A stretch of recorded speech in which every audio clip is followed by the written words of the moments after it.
welcome everybody on behalf of St George Business Chamber to this afternoon's webinar. I would like to begin first of all with a little bit of a disclaimer, please, because we are talking about advice tonight that is of a general nature.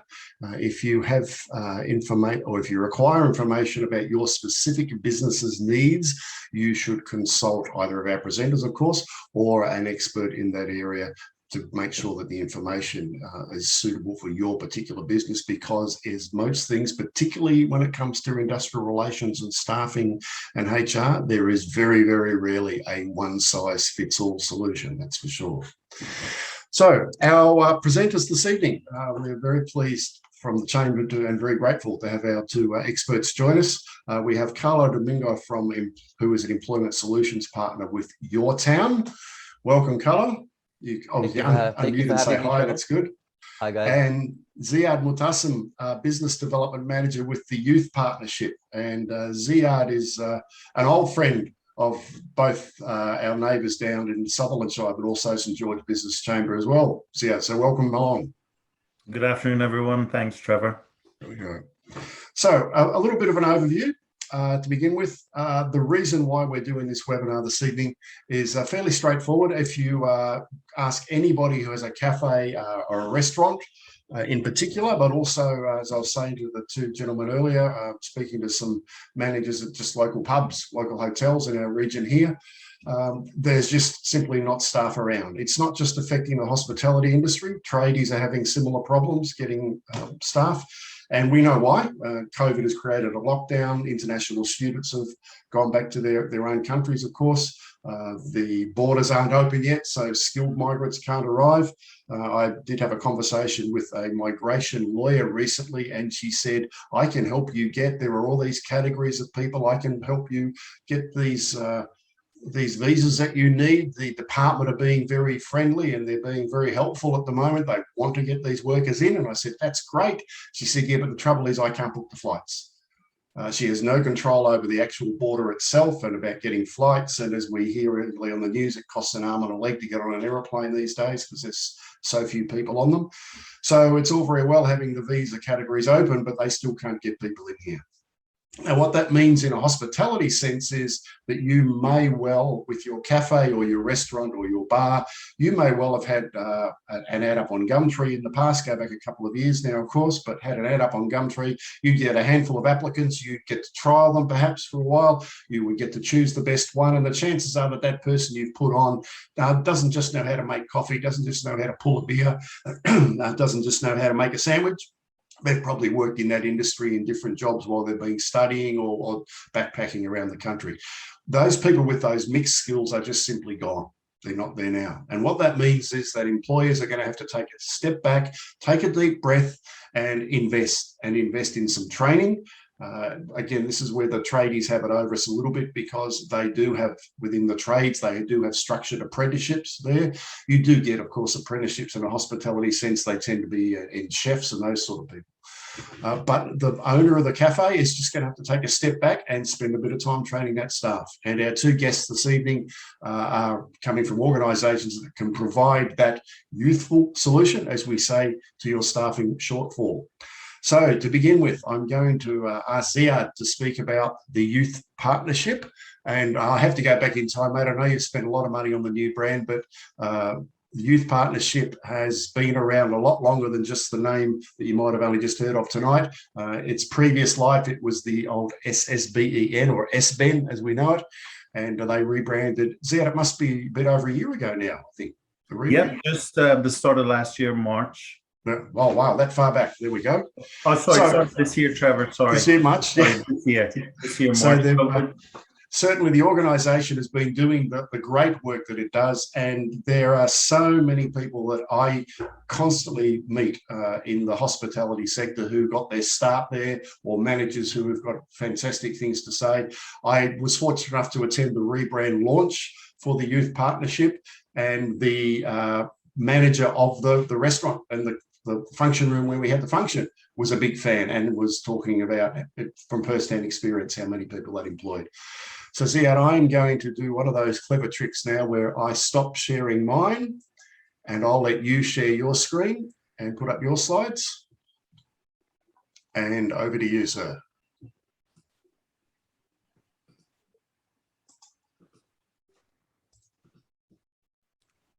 It's just not allowing me to share. It might be that we don't have you as the co-host anymore. Let's just check that. There we go. Have a go at it now, friend. There we go.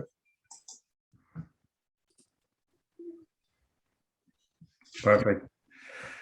Good afternoon, everybody. It's a pleasure to be part of this session this afternoon, connecting with everybody. I'd like to thank Trevor and members of the Chamber for this wonderful opportunity to engage with industry and to tell you a little bit about the Youth Partnership and the solutions that we offer to industry throughout our service region. So I'd like to start off by an acknowledgement of country. We gather today in this special place to continue our learning journey together. We acknowledge Aboriginal and Torres Strait Islander people as the traditional custodians of the land upon which we meet. We pay our respects to the elders of the past, present, and future, and acknowledge their spiritual connection to country. So the topics we're going to cover, the Youth Partnership. I'm going to tell you a little bit about who we are, what we do. Skills for industry. I know that we have a range of industries represented today, but I'll talk a little bit about the skills that we arm our youth with today in school through our career workshops that we deliver within schools, and also the skills that we arm students for a successful work placement, the top tips that we offer for young people, which can then continue into the mentoring when they're in industry, if you decide to become a host employer, and we'll engage in a Q&A session at the end. So the Youth Partnership. Who are we? So we're a work placement service provider, and our offices are based in Sutherland. As Trevor mentioned, we started off life as the Southern Sydney Business Education Network in 2003, where we serviced just the Shire schools for vocational work placements. I joined the organization in 2013, where we just merged with the St. George area. And since then, we've also merged with the city area as well. So the regions that we look after are the Sydney CBD, Inner West, Eastern Suburbs, and St. George regions. We have over 90 government, Catholic, and independent high schools and 6 TAFE institutes within our region. We have connections with over 450 community partners, which are host employers that agree to host students as part of their vocational course for a week of work placement. So students generally undertake a week in year 11 and a week in year 12 of work placement, where they then complete their HSC and they have a nationally recognized qualification in that specific industry. So the coordination of the work placement program is funded by the New South Wales Department of Education, the Sydney Catholic Schools, and the Association of Independent Schools. There are 16 work placement service providers across New South Wales that essentially are the glue between education and industry. So our role is to go out and recruit host employers that are willing to host students as part of their industry qualification, as part of their course. We induct host employers, we coordinate the program, and we manage all of the communication. And this is a great help for industry because it allows industry reps and business owners to get on with training young people. And also, they don't have to communicate with hundreds of schools and hundreds of teachers. Your work placement service provider have the connections with education, and we manage that process for you. And as well as work placement, we also provide career workshops for students. So the key to developing students for industry is to get them when they're in year 9, year 10, when they're thinking about careers, where we go in and we deliver workshops on interview skills, personal branding, and resume building as well. So that by the time the students get to year 11, year 12 for their work placement, they've got some skills. So young people engage in multiple careers, and there's a variety of reasons for this. Most Australians will embark on multiple careers during their lifetime, and there could be a number of reasons for change. One could be boredom, redundancy. It might not be up to the individual. An individual might feel unappreciated. They might be looking for a better work-life balance. And of course, since early 2020, the world has been impacted by COVID-19, which has really impacted industry, supply chains.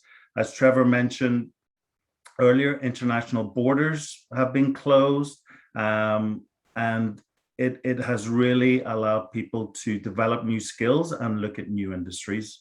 There's also been an emergence of new industries over the past few years with technology, artificial intelligence, drone technology, photography, and there are new opportunities that are always presented, and a benefit could be high salaries.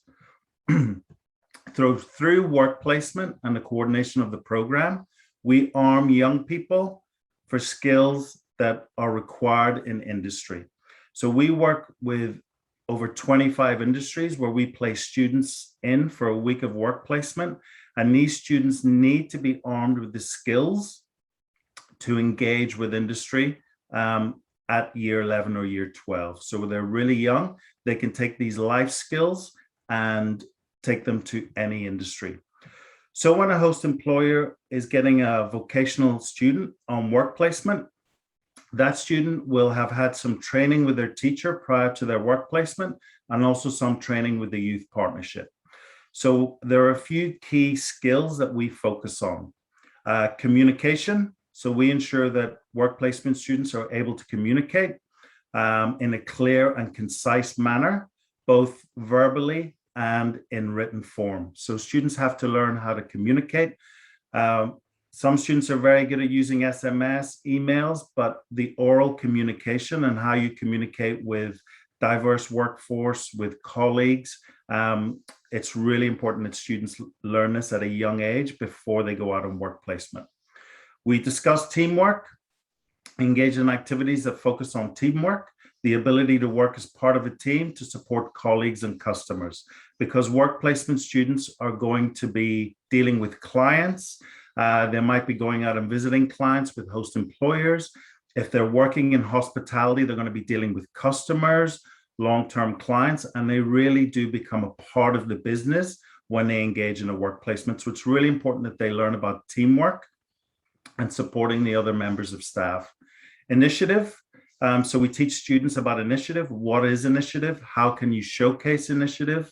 When you go out on work placement, you know, you're going to be working as part of a team, but there are going to be times when you're going to have to show initiative, and you're going to have to think and learn of what you can do to assist the business.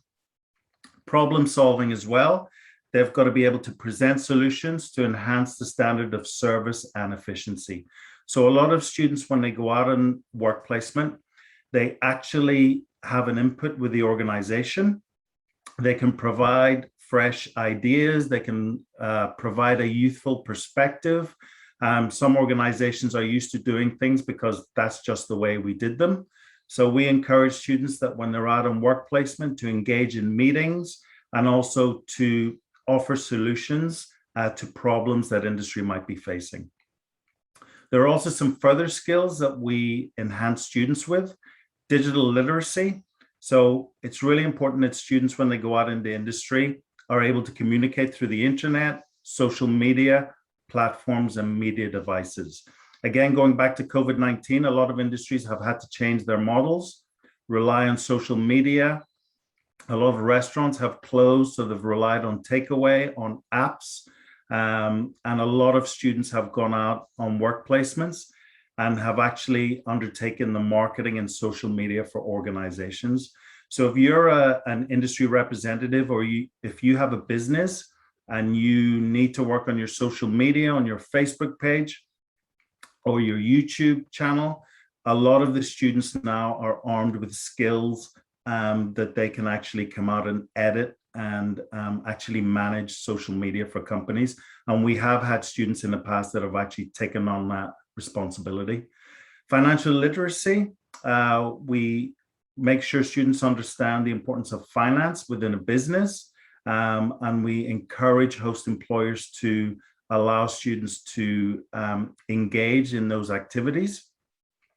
We teach young students that are going to go out on work placement that you've got to have leadership skills. You've got to be confident in the workplace. When they're going out on work placement, it's an opportunity for them to showcase these skills to a host employer, and they can then further their own career by gaining casual, part-time, or a permanent position within that industry.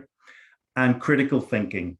They've got to be able to analyze, interpret, have an open mind, and be able to explain their thoughts and key skills within industry. So all of our students that are registered vocational students through school and through attending the Youth Partnership Career Workshops, we build on the importance of honesty when they go out on a work placement, reliability, motivation, ambition. So you may go out and undertake a work placement in a hospitality venue, but within a year or 2 years, if you have a successful work placement, you may end up actually being the main barista or actually managing that venue. Willingness to develop professionally. So we instill that positive attitude in students that if you go out and complete a successful work placement, that industry will have an opportunity to see you during your 5-day work placement, how you interact with customers, how you your attitude within work. And if industry can actually see that blank canvas, that they can then instill the specific industry skills required for that individual, they'll get a great head start. And they've got to show resilience. So again, students over the past 2 years through homeschooling have had to change the way they study. They've had to take responsibility at home, logging on. And these are all key skills that they can demonstrate to a host employer during their work placement. We also offer top tips for young people. So before they go out on a work placement, we ensure they've got an updated resume, that they indicate any skills that they may have, if they've got their own transport, if they've had the opportunity to complete any short courses, such as their white card, first aid. We ask them to note their achievements, both sporting wise or within school clubs, and their academic achievements. And we also encourage students to volunteer in the community, where they can engage with organizations and actually assist the community in a working environment. We also encourage young people to undertake a work placement or work experience. So many students undertake work experience in year 10, which is not related to a course. They may go out to mom and dad's business for a week and just see how the workplace works. Whereas work placement, the students that we place in year 11 and year 12 have actually chosen a specific course that relates to industry, and that placement will be in that industry related to their course. We encourage students to seek casual part-time work, shift work as well. A lot of the students work in McDonald's or these industries where they've got experience of shift work. A lot of students have casual jobs where they've already showcased and learned those communication skills. And as I mentioned before, they are skills that students can take into any industry. We also encourage young people to seek opportunities directly from industry. So if they're undertaking a work placement with a specific host, we encourage students to ask if there are any vacancies. We encourage students to ask host employers to share their career journeys. We encourage them to jump on the website and look for vacancies, and actually to be vocal and ask for an opportunity. We also encourage them to complete career quizzes, understand the labor market, identify growth industries, and also to register for any on any career platforms where host employers could be advertising vacancies. As we know, industries are changing, so we arm students for industries for the future. So healthcare is expanding, e-commerce is expanding, We teach students that if you go into a specific industry, that there are so many opportunities within an industry that you can grow along with a host employer. So host employers, who are they? As I mentioned before, we work with a range of industries. We have around 450 host employers that all agree to host students. So what do the Youth Partnership do for host employers? Excuse me. We actually manage the process for host employers. So we understand that industry is really busy. So we actually come out and visit you. We find out what your requirements are, what you're looking for. We assist with the completion of the paperwork. We induct host employers. We explain the insurance requirements. We explain the supervision requirements for young people, what you need to do to really mentor a young student. And even though the work placement program is a free service for industry, it's really important that host employers do not see it as free labor. The work placement program, when you get a young person into your workplace, it's an opportunity to really focus on that young person, to offer training and supervision, to really develop and see those skills in a young person that can relate to your industry. And we have host employers that can choose the flexibility of work placements. Host employers can choose to interview students prior to their work placement, but we offer that support for host employers. So if you're thinking, oh, I'm really busy, I don't have time to sort of fill lots and lots of paperwork out, the way that the Youth Partnership is set up is that we have a team of work placement coordinators that communicate with the school, and the team that I manage, the business development team, we're all about getting out into the community, finding out what industry needs. We actually come out and have a coffee, sit with you, go through your business, find out what you need. We also offer our host employers the opportunity to promote their business. We advertise vacancies throughout our schools and our social media platforms. And a lot of our host employers host students because they need to broaden the skill base in the industry. There was always a skill shortage in Australia across every single industry. When I meet with industry representatives and business owners, they really struggle to get young people into their industry to engage in apprenticeships and traineeships. And the work placement program is a great way to connect with schools in the community and to actually get talent through the doors of your business at that age of year 11, year 12, where the student can then develop and grow alongside your business. So that has been a real recruitment solution for many of our host employers who have hosted students for a number of years. And as I mentioned before, with COVID-19, really industry needs to look at the Australian education system to get the next generation of workers. Like I mentioned, we have a number of social media channels. Please take the opportunity to follow us, engage with the Youth Partnership. We have Facebook page, we've got a LinkedIn company page as well, and we're always promoting ourselves on social media, so please feel free to connect with us. On our website, we've a lot of resources for industry. There's an employers section.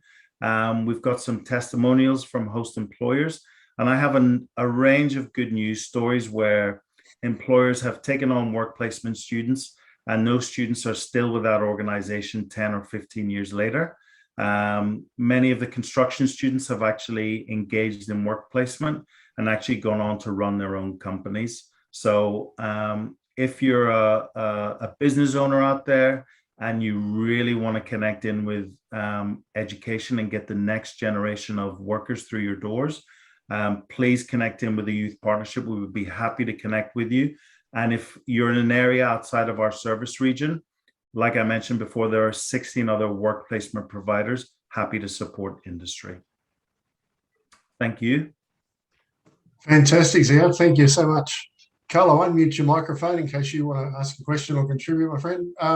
And for our people attending here today who are participants, of course, there is a Q&A box at the bottom of your screen. If you type any questions in there, we'll bring them to our two panelists as we go through from here. So I'm going to hit off with a couple of quick questions, Ziad, and an observation, I suppose.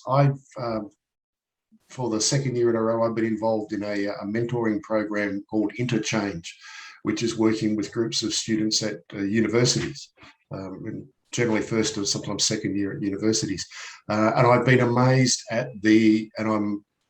I don't think they'd be angry at me for saying this, been amazed at the lack of sort of just general life skills, if you like, that even at that age that they're missing, and we call them soft skills if we're being polite, but it's the simplest of things. And you had so many of those dot points on your slides around those sort of things. So clearly you found there's a need for it, I suppose is what I'm saying. Yeah, it's really important, Trevor. We teach young people that you have to have these, and I would definitely describe them as life skills. These skills that you can take into any industry and actually grow within that industry. So when I speak to all our host employers, the technical skills they find easy to teach.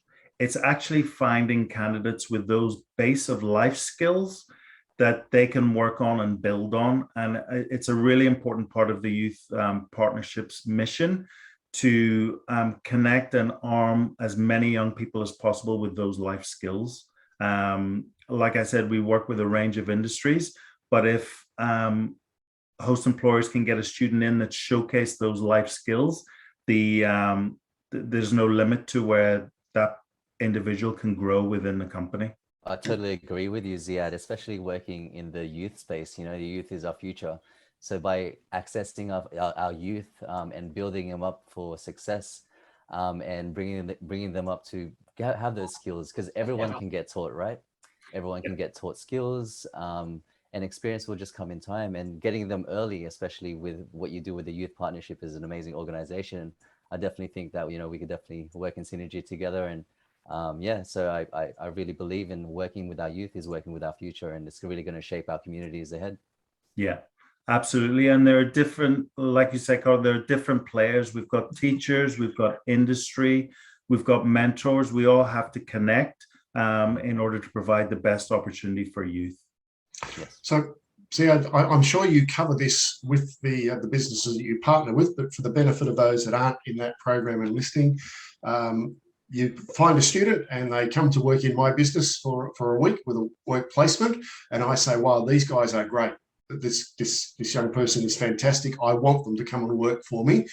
What's the next step? Do I come back to you and say, I want to offer them a role? Do I speak to the student directly and offer them a job? What goes on in that process? Yeah, so with the Youth Partnership, we engage with industry and with the work placement. And then when host employers, and they have done this in the past, they've come back to us and said, you know, I want to find out about putting this individual on for an apprenticeship or a traineeship. That's when we then refer that industry, that host employer, to the relevant service providers. And again, if they want to employ a student, we then advise them to check, you know, the awards with human resources, just to make sure that they follow the law with employment. Which is a fantastic segue. I promise everyone, this was not set up. So I'm going to swap across now. Thank you. And put my screen back up here, because before we hear from Carlo, I wanted to run through a couple of points around exactly that, industrial relations and HR. And there's a couple of reasons for it. And it's a complete coincidence that Carlo and I had this conversation today, would you believe? And when I gave him his answer, I thought, what a fantastic question to ask. Yes. In advance of what we're doing this evening. And the first thing is coincidence, right, Trevor? Like, because I picked up a new client that needed hospitality staff, and we were checking on award rates, and Trevor is the man to go to. So exactly right, Ziad, as you just raised, make sure we've got the right wage, etc. So the point I wanted to make, and I had an example of this just recently, where I, again, talking to a local business, a local retail store, and I asked where one of the staff members was, and he said, oh, he's decided to retire. He was almost 70 and was working part-time, all too hard with COVID, has decided to retire. And I said, oh, that's great. Are you going to replace him? And he said, yes, but I haven't employed anyone for probably 10, 15 years. I've forgotten how to do it. So we had a bit of a general chat about how to do interviews with staff and all that sort of stuff, but it put a light on my head is that there has been so much go on in the Fair Work space in the last couple of years. There's been clauses added to awards and taken back out again and then put back in again. There's a thing called Schedule X that I spoke about at our previous webinar that's come in and out twice now in awards, all to do around with letting staff take their annual leave at half pay for twice as long, all these sort of things. So just because you have employed people in the past doesn't mean that you're up to date with the latest of what's going on. There was a wage increase, national wage, minimum wage went up on July 1 this year, right smack in the middle of all of that lockdown that we were having. You bring people back in on the same wage and suddenly you're underpaying them if you think you're on the same award rate. So there's a lot of little traps there. And the case that we discussed, I was saying that Carlo and I discussed today, was someone who is a bar attendant with an RSA certificate. They don't have to have the gaming certificate, but they're working in a bar. Which award would they be covered by? And the response, which is not complete, I promise you, there's more to do yet. But basically, if they are working in a restaurant or a cafe and they needed the RSA certification in order to serve drinks at the restaurant or the cafe, they'd come under the restaurant industry award. They could have the same role in a hotel where they had accommodation and gaming on site. But again, they might not be working the gaming route. Now they're under the hospitality industry award. If they were at a licensed club, they'd be under the licensed club award. If same role again, if they were at a racing club, they'd be under the racing club events award. So there's not a one size fits all, as I said. Having said that, it's not overly confusing. You're only going to have your business in one industry working there, but there's a lot to be picked up. And there are two that I really particularly like to share. I'll just get one happening there, right screen up. There are two documents that are really, really important. This one hasn't changed. This is the Fair Work Information Statement. Just don't forget. And that man that I spoke to, who said he hadn't employed anyone for over 10 years, he had no idea what a Fair Work Information Statement was.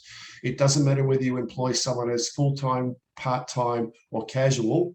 You have to give them a Fair Work Information Statement. If they come in and work for you for just one shift as a casual and it doesn't work out and you pay them for the minimum 3 or 4 hours or whatever that shift was, depending on what they did, and you didn't give them a Fair Work Information Statement when they started, you just broke the law. You must give them that. And that's been in place for a few years now, but it hasn't been in place, to the best of my knowledge, for 10 or 15 years. So again, this guy knew nothing about that. The one that has come in as of March this year is this one here, and that is called the Casual Employment Information Statement. And you must give one of those to every casual employee that starts with you. And you should have been doing that from March this year. You had 6 months grace for your existing casuals. So if you had casual employees when the law came in March, you had until September to give them a copy of that document. But if you brought anyone new and if you bring anyone in there, you must give them one of those. So they're just two examples of the traps that are potentially out there. If you haven't been employing people for a little while and now you're getting people back into the business, as Ziad said, you must do it properly. You must pay the right wages. You just have to follow the legislation. It's not as difficult as it might seem, but if you're not used to doing it, it's a bit of a minefield. I know every year I have to remember the process when I go and get my pink slip and do my car registration. I only do it once a year, but I've got to be reminded about it. So you're to be forgiven. So that's the end of the lecture on HR matters, folks. So I'm going now to introduce Carlo Domingo to you from Your Town. Carlo and I met a few months ago at a networking event, and I was amazed to hear about the stuff that Your Town do in general with youth, but what we're talking about tonight is just one of their services they provide. So Carlo, over to you to tell the Your Town story. Firstly, thank you so much, Trevor, and thank you, Ziad, for allowing me to present to the St. George Business Chamber. It's an honor to be a part of this webinar to present to the people involved in the attendees. So thank you for attending, everyone. So just like to introduce myself, I'm Carlo Domingo. I work for Your Town and I'm an employment solutions partner for the Greater West Sydney. So Your town as a whole, as Trevor mentioned, does a lot more than just employment. So I just want to give you a rundown of what your town story is, because I believe the reason why I'm working here is that I work here for a purpose, and my purpose is to help out our youth, and to help to shape our communities to make it better. All right, so Your Town is a non-for-profit organization and provides a holistic approach on focusing on improving the lives of disadvantaged young people and their families. Now, we have programs and services, both national as well as a local level. We help our young people in our street, your suburb, your community, and your town. We first opened the doors back as Boys Town in 1961, so we've been around for a while. This was when the De La Salle brothers set up a Queensland-based residential school for young men. So much of our organization has changed since that time, but the services that we deliver, the help that we offer, and the way we interact with our community have all evolved. In 2016, we felt that we rebranded the brand as a whole, and now we're known as Your Town. So what we aim to achieve is real change for those who turn to us, helping them find jobs, learn new skills, become great parents, live safe and happy lives. Because at the end of the day, we want to make a positive difference to our communities, right? So as an inclusive organization, we're there to make sure that there's no impediments to young people accessing our services. Because you can just imagine the challenges, especially today and in the wake of the pandemic and the lockdown, all the barriers that everyone has already individually, but it's just creating more barriers. And I'm glad to be a part of an organization that can help them overcome those. So one thing we do say is like our work with the young people brings us with the responsibility of leveraging our knowledge of their experiences to bring out a systemic change, which is achievable through services we provide. And as Trevor mentioned, I'm from the employment team, and we have a dedicated employment team to assist our youth members to get into work. But besides that, we do provide a holistic approach, as we do understand the challenges that the youth is facing. That's why we have a counseling service such as Kids Helpline. We've had the most number of calls, especially this year in lockdown, especially nationally. And this is a national service that your town provides. We also provide learning in regards to training, upskilling, our youth members to put them in the best position as possible to make them have a brighter future. We also have family services such as, we have a service out here in San Miguel, which is sort of a refuge for, young families that need assistance, with, bringing up their children and give them the right program and right routines to, to work well and to have a, healthy family environment, yeah. So we're a diverse team with a shared passion for creating positive change in the lives of young people. Now, Your Town services have a national reach, as I mentioned, with Kids Helpline.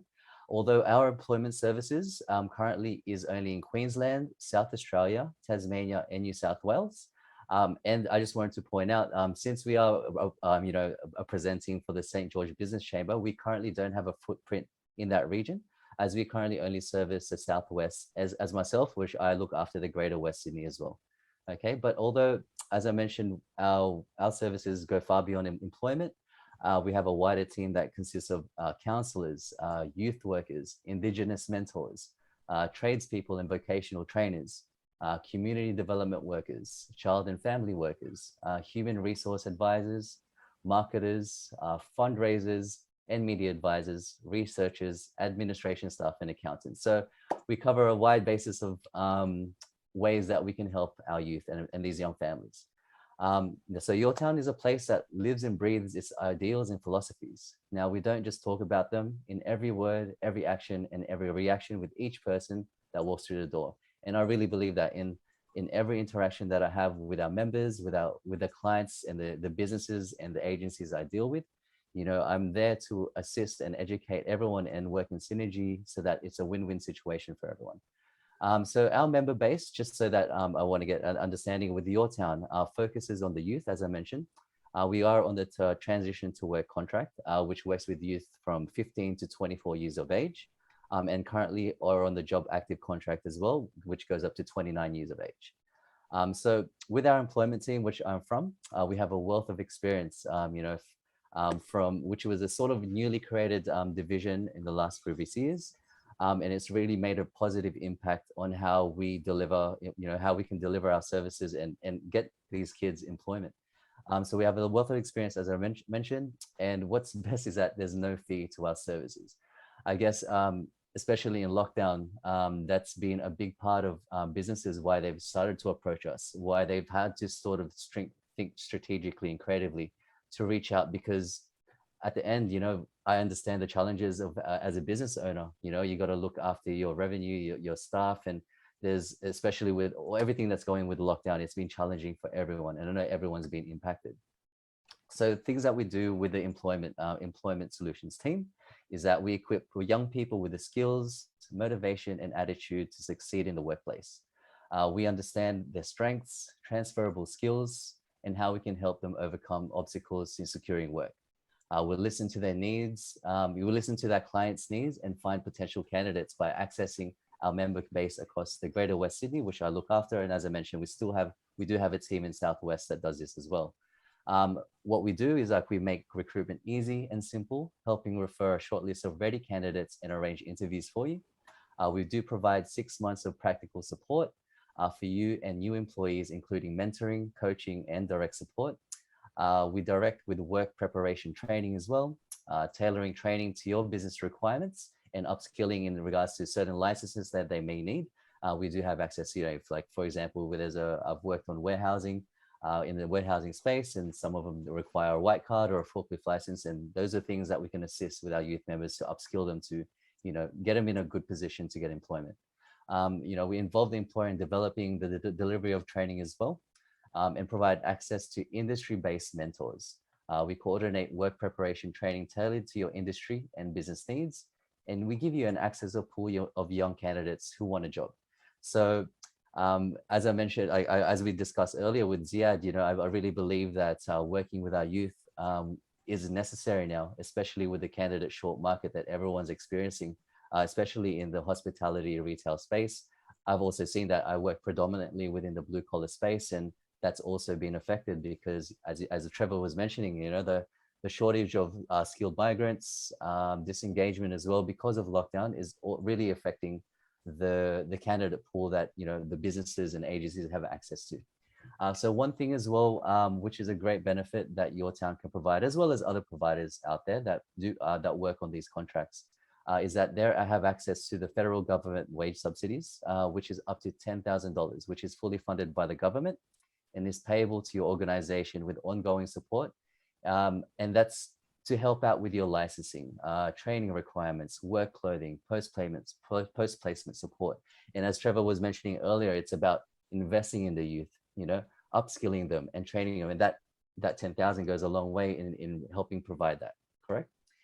So I'm happy to provide a link in the chats later with an overview of wage subsidy information. That's all public knowledge as well, which I'm happy to share. Another great incentive that your town does offer as well is we have Path Internships. Now, this is a program where I don't like to say try and buy because, I value people and humans, and, that's not what Ziad was mentioning as well. It's not something that I want businesses or agencies to take advantage of. It's more so it gives our opportunity for, our kids, our youth, our young people to potentially even get work experience. To get a foot in the door in the industry. And the benefit of that for businesses is that they don't actually are paying for anything. If anything, we actually pay you to take on one of our members, to give them a go, and in order to potentially get them in employment. And at the end of the day, it's not about a try and buy. It's about us getting them into work, but it's just another strategy on how we can get them into work and making sure that the employees as well as the employers are happy together, happy and everything works, that, we all meet requirements and everyone's happy. As I mentioned, we do only work in the Southwest and Greater West Sydney, but we do have plans to grow. But I do understand that, since I know the attendees have a wider reach than just the St. George Business Chamber. So I'm more than happy to assist any contacts that you may have that spreads across the Greater West Sydney. I'm happy for you to reach out to Trevor or myself. I got my LinkedIn as well. Feel free to reach out and get in touch with me, as I'm happy to assist and go through all that with you as well. As well, I can provide links for everyone as well, that you can search for providers in your area. especially if you're working with the St. George Business District. So I'm happy to provide a link to Trevor as well, which he can share to you all as well. So as well on how we actually get our member base as well is what I wanted to cover, is that we do get member bases, we do get a customer base that's referred from Centrelink as well. Kids that's getting income support, or ones that is voluntary that has applied for income support that can't get it. They come over to us, and we're there to assist them in regards to getting them into employment. And at the end of the day, we understand that they are going through challenges, not just through employment. So we start from the bottom, making sure their mental health is right, checking in their family dynamics is okay, and providing that holistic approach. And I guess one thing I do want to say is that one thing that you can contribute to your town, if it's something that you'd like to do, is we do a raffle as well. So your town does a raffle. They raffle out multi-million-dollar houses. There's been a lot of winners and a lot of lives have changed because of it. So feel free to jump on the Your Town website, contributing, $50 or so on a raffle and potentially winning a multi-million-dollar home. I think it's a pretty good deal. So I'm happy to share my details as well with Your Town and my LinkedIn profile. You can follow me, message me, please get in touch, and I'm more than happy to assist you guys. Thank you. Terrific. Thank you, Carlo. I'm going to stop the share with the Q&A slide up because we're there, and get us all back on the screen again. There we go. So we don't have a question in the Q&A box, but that's fine. So I wanted to make the comment that from both presenters this evening, there's been a couple of themes that have come through. Younger people, transferable skills. And there's skills that are used. Now I make the joke to people that I can change the ribbon, I think, still on a manual typewriter. I can change the old-fashioned beer keg without killing myself, and those that are old enough to know how dangerous they were, you can kill yourself. I can change the plugs and points on a motor vehicle up until about 1980 something, but I just had a mechanic come today to do a service on my car, and I had no idea what's going on the bonnet there. So those skills that these young people are bringing into business, they're not just transferable, but they're useful and they're valuable now. And in my own case, with a career in the media, the media industry, what we call old media, actually thrived on it being a mystery. In newspapers, what the hell's a column centimetre when you're advertising? Radio, what are tarps? All those sorts of things. Nowadays, these young people can come into your business, and because they use their social media platforms, Instagram, Facebook, and so on all the time, they can manage your social media for you. They don't have to go and do a course. They don't have to know what the terms mean. They can upload all of that. So just generally, guys, are you finding that those transferable skills are a big key for you? Yeah, Trevor. Absolutely. We place students in real estate agents, and I can give you an example where a student went and completed a work placement with a real estate agent where they upload, photographs, properties, they go out and open homes. But this real estate agent had spent thousands of dollars on a marketing campaign, and the student basically said, I can do that, and could edit and do the footage. He actually used drone footage to film the properties. So for that student, he made the connection that a hobby, you can actually get paid, and how it fits into the workplace. And that student now works with that real estate agent, managing the social media, the footage of the properties for sale, uploading all of the information on the website. And that work placement allowed him to match that skill with industry. Whereas he thought it was a hobby, it's actually a skill that he can get paid for. Mm-hmm. And the host employer necessarily didn't think that student had that skill, but if they didn't have them in the workplace, they wouldn't have made that connection. And another thing which is really important, Trevor, for young people is that if they have a goal in industry, they have to work towards it. So nobody ever started in a management position or was chef of a restaurant. Through work placement, they discover the journey of the host employer and actually find out the career pathway. And it's really important that they learn that you've got to work towards your goal. A lot of life now is instant. I was at the beach with my 4-year-old son, and he said, can you Uber a towel to the beach? It's this instant, you click an app, But actually with work, you need to actually focus on work and build up your career, and there's a starting point for everybody. Hello, I know a little about your background prior to your town, and you and I both spent some time as recruiters Yes, we did. in our Oh, lives. over a decade ago, though, Trevor.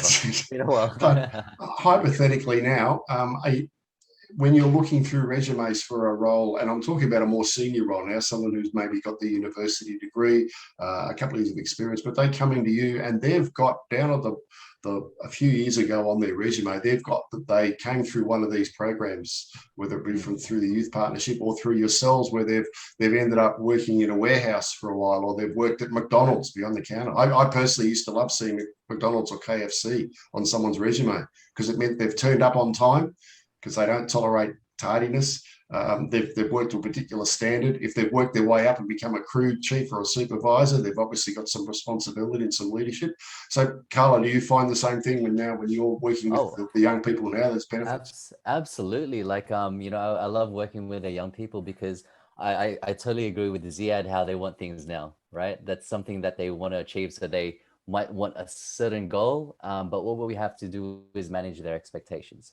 We have to make them understand that, yes, this is our goal and this is our employment path, but we have to take little steps in order to achieve that goal.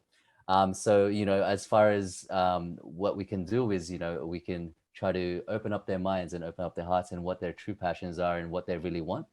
But because we deal with young people, obviously not everyone knows. I remember when I was young, I didn't really know what I wanted to do at that time, but it starts from day one.